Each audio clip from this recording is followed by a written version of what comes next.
The Parliament passed the Waqf Amendment Bill 2024 in the early hour of Friday after the Rajya Sabha gave its approval.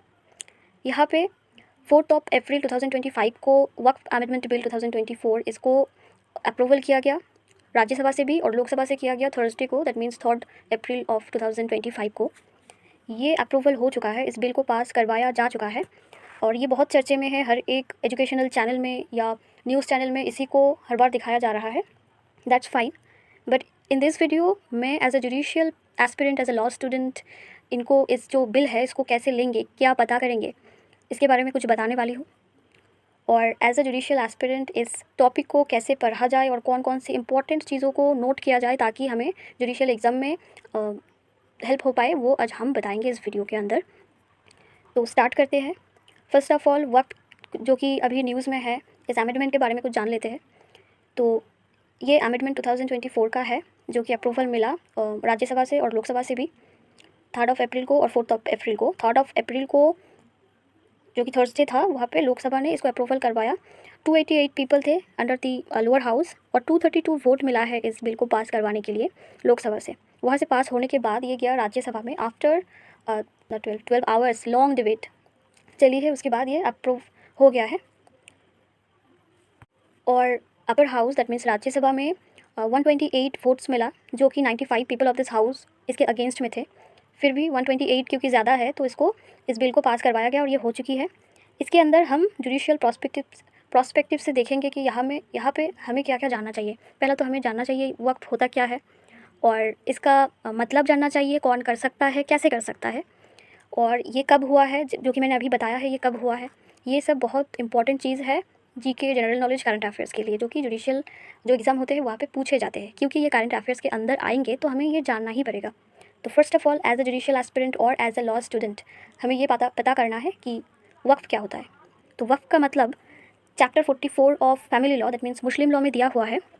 आप उस किताब में देख सकते हैं, उस बुक में देखिए, डेफिनेशन दिया हुआ है। इसका जो मतलब है यहाँ पे दिया हुआ, वक्फ मीन्स डिटेंशन। इसकी सीधी सी मतलब हम समझेंगे। इसका मतलब कोई भी इमूवेबल प्रॉपर्टी और मूवेबल प्रॉपर्टी जो कि एक मुस्लिम पर्सन का है वो लीगली उनके होना चाहिए, उसके बाद ही वो वक्फ कर सकते हैं। वक्फ मतलब वो उसको चैरिटी में दे सकते हैं, वो उसको दान कर सकते हैं किसी को भी कहीं भी, और किसी को भी ऐसे भी नहीं। लाइक इसको दान कर देना मतलब कोई भी डेवलपिंग कामों में उसको लगे, राइट। तो या तो वो रिलीजियस कामों में दे सकते हैं कि वहाँ पे मस्जिद बनाई जाए, नहीं तो वो बच्चों के लिए स्कूल खोला जाए, वहाँ पे वो चैरिटी दे सकते हैं, नहीं तो हॉस्पिटल बनाया जाए, यहाँ पे भी वो दे सकते हैं।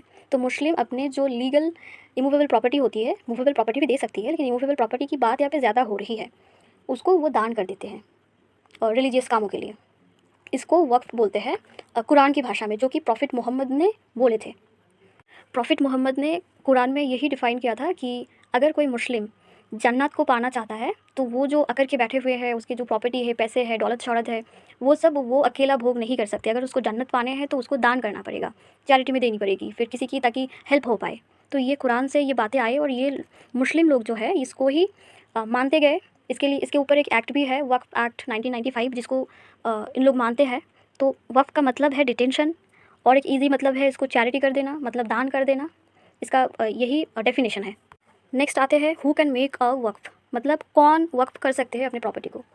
तो मुस्लिम लॉ में ये दिया हुआ है कि any Muslim who has attend the age of majority that is 18 years, जो कि अभी 21 हो चुकी है, and who is of sound mind may make a waqf. मतलब वक्फ वही कर सकते हैं जो कि मेजॉरिटी पा चुके हैं अपने एज में, दैट मीन्स पहले 18 था, अभी 21 एज जिसका हो चुका है वो वक्फ कर सकते हैं। और साउंड माइंड होनी चाहिए, मतलब दिमाग से सही होने चाहिए।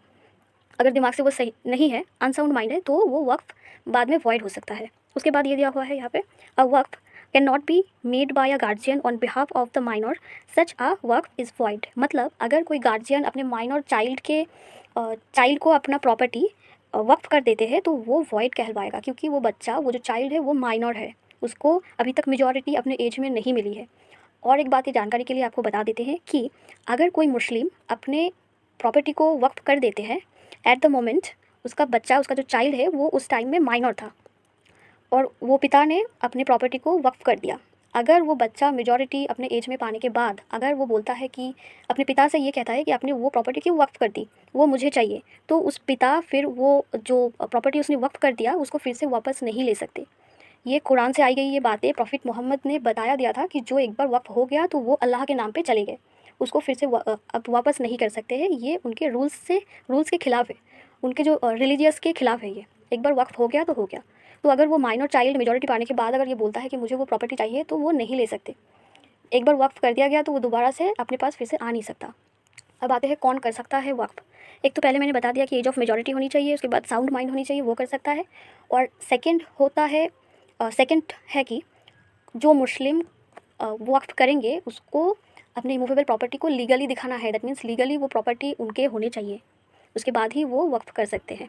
अगर कोई पर्सन ये सोचता है कि मैं जीते जी मेरी सारी प्रॉपर्टी को वक्फ़ कर देना चाहती हूँ, दान कर देना चाहती हूँ रिलीजियस पर्सपेक्टिव से, या कुछ डेवलपिंग कामों से, या सोसाइटल पीपल के जो कि काम आ सके, उसको हेल्प हो, किसी को भी हेल्प हो पाए, इसीलिए वो कर सकते हैं। अगर कोई भी इंसान, कोई भी मुस्लिम पर्सन ये सोचते हैं कि मैं जब मर जाऊंगा तब मेरी जितनी भी प्रॉपर्टी है वो मैं वक्फ़ कर दूंगा, मैं दान कर दूंगा, मेरे मरने के बाद वो सारे प्रॉपर्टी मैं दान में कर दूंगा, तो ये भी हो सकता है। वो मुस्लिम पर्सन जब मर जाएंगे उसके बाद उसके सारे प्रॉपर्टी वक्फ़ में लिया जाएगा।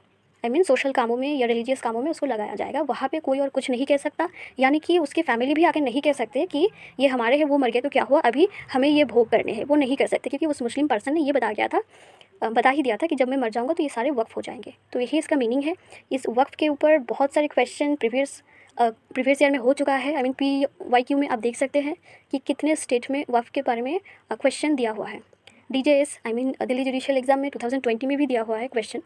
बाकी RJS हरियाणा जुडिशरी, हर एक स्टेट में कहीं ना कहीं कभी ना कभी ये क्वेश्चन देते हैं और देते आ रहे हैं, और भविष्य में भी देंगे। और इस बार तो और ज़्यादा देने की चांसेस है, क्योंकि ये करंट अफेयर्स में आ गया। इसका जो बिल है वो पास हो चुका है, वो भी 25 में। तो RJS में भी बहुत ज़्यादा पॉसिबिलिटीज़ को बढ़ा के देखा जा सकता है। पॉसिबिलिटीज़ ज़्यादा है RJS में। और जो कि 4 मई में वेस्ट बंगाल जुडिशियल सर्विस होने वाली है, वहाँ पे भी, क्योंकि ऑप्शनल सब्जेक्ट में जो मुस्लिम लॉ को चूज़ करते हैं उसके प्रोस्पेक्टिव से बहुत ज़्यादा इंपॉर्टेंट हो जाती है इसको जानना। तो आप ज़्यादा से ज़्यादा आर्टिकल पढ़ सकते हैं इसके ऊपर। बुक को फॉलो कीजिए, यूट्यूब फॉलो कीजिए, एजुकेशनल चैनल को फॉलो कीजिए, न्यूज़ चैनल को फॉलो कीजिए, ताकि इसके ऊपर और भी ज़्यादा जानकारी आपको मिल पाए। Thank you so much.